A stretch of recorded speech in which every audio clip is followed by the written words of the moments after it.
दोस्तों आपने एक कहावत सुनी होगी, धोबी का कुत्ता ना घर का ना घाट का। आज की ग्लोबल पॉलिटिक्स में अगर ये लाइन किसी पर 100% अप्लाई होती है तो वो है यूरोपियन कंट्रीज। बेचारे लिटरली ना घर के रहे ना घाट के रहे। एक तरफ रशिया इनको एनर्जी क्राइसिस से मार रहा है, दूसरी तरफ अमेरिका इन पर टैरिफ प्रेशर और लेक्चर बरसा रहा है। और सच बोले तो यूरोप का प्रॉपर रोष चल रहा है पूरी दुनिया के सामने।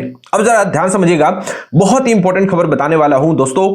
रशिया यूक्रेन वॉर से अमेरिका ने पैसे बनाए हैं, इंडिया ने भी पैसे बनाए हैं। चीप रशियन ऑयल लिया, उसको रिफाइन किया और यूरोप को एक्सपोर्ट कर दिया। लेकिन यूरोप को क्या मिला? कुछ भी नहीं मिला। यूरोप अमेरिका के साथ मिलकर उतने दिनों से इंडिया को ज्ञान दे रहा था, you have blood on your hands. लेकिन रिटर्न में क्या मिला?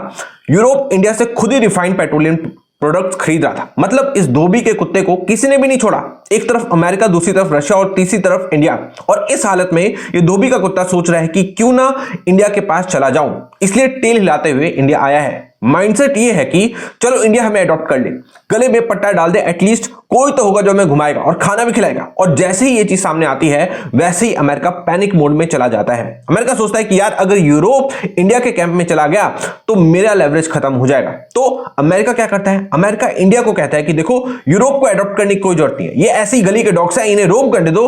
और उसी मोमेंट में 25% टैरिफ रिड्यूस करने का सिग्नल दे देता है। गेम सिंपल है, अमेरिका यूरोप को होमलेस रखना चाहता है, इंडिया को पावर पोजीशन में रखना चाहता है, एंड अमेरिका खुद अपनी हेजेमनी मेंटेन करना चाहता है, at least in the western hemisphere. क्योंकि अगर इंडिया ने यूरोप को अडॉप्ट कर लिया तो ग्लोबल गेम का बैलेंस शिफ्ट हो जाएगा। और इसी डर से अब अमेरिका इंडिया से टैरिफ हटाने की बात कर रहा है। जी हाँ दोस्तों, बिल्कुल सही सुन रहे हो आप। पूरी वीडियो को ध्यान से देखना दोस्तों। मेरा नाम आशुतोष है, आप देख रहे हैं द ग्लोबल रिपोर्ट। दोस्तों अब खबर क्या है वो समझते हैं। खबर यह है कि आप यहां क्लियरली देख सकते हो, US treasury secretary hints at possible tariff relief for India as Russian oil import stop. मतलब साफ है दोस्तों, रशियन ऑयल इंपोर्ट स्टॉप हुए हैं, इसलिए अब यूएसए ये सिग्नलिंग कर रहा है कि वो टैरिफ को हटा सकता है। अब ध्यान देने वाली बात यह है कि क्लेम इंडिया की तरफ से नहीं आया, ये खुद क्लेम करे US treasury secretary Scott Bessent. India की तरफ से अभी तक कोई ऑफिशियल कंफर्मेशन नहीं है कि हमने रशियन ऑयल इंपोर्ट को कम किया है, लेकिन फिर भी इन्होंने खुद ही क्लेम कर दिया और खुद ही टैरिफ घटाने के संकेत भी दे दिए। अब जरा इनके एग्जैक्ट स्टेटमेंट सुनिए और ध्यान समझिए।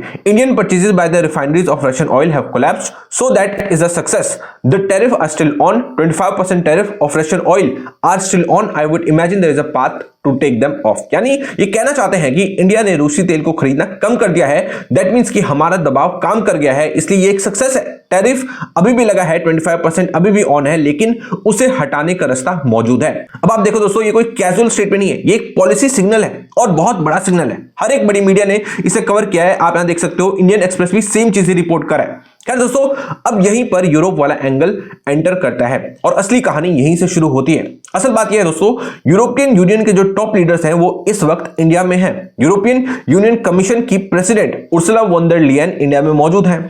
यूरोपियन काउंसिल के प्रेसिडेंट एंटोनियो कोस्टा भी इंडिया विजिट का हिस्सा है। अब ये कोई नॉर्मल विजिट नहीं है, क्योंकि यूरोप और इंडिया के बीच जो एफटीए फ्री ट्रेड एग्रीमेंट है वो ऑलमोस्ट फाइनल स्टेज पे है। 24 चैप्टर्स में से 20 चैप्टर्स ऑलरेडी कंक्लूडेड हो चुके हैं और आज इससे रिलेटेड एक और बहुत बड़ी खबर आ सकती है, मैं उसे कवर कर दूंगा। ओवरऑल कहानी यह है दोस्तों कि इंडिया ईयू की डील नियर कंप्लीशन स्टेज पे है और इसी डील को उर्सुला वॉन डर लियन ने खुद कहा है कि मदर ऑफ ऑल डील्स है। एंड यूरोप इस डील के लिए बहुत ज्यादा डेस्परेट है, क्योंकि यूरोप इस वक्त तीनों तरफ से फंसा हुआ है। रशिया से एनर्जी कट हो चुका है, चाइना पर भरोसा नहीं है और अमेरिका प्रेशर पॉलिटिक्स खेल रहा है। तो यूरोप को एक रिलायबल पार्टनर चाहिए और वो पार्टनर उसे इंडिया में दिख रहा है। और जैसे ही ये अलाइनमेंट बनती है, Europe plus India long term में एंगेज हो सकते हैं, तो अमेरिका को लगता है कि गेम हाथ से निकल सकता है। क्योंकि अगर यूरोप इंडिया के साथ डीप इकोनॉमिक इंटीग्रेशन में चला गया तो अमेरिका की बार्गेनिंग पावर कम हो जाएगी। और यही वजह दोस्तों कि यूरोप के इंडिया आते ही अमेरिका टैरिफ सॉफ्टन करने की भाषा बोल रहा है। ये कोशिश नहीं है, ये ग्लोबल पावर रीबैलेंसिंग है।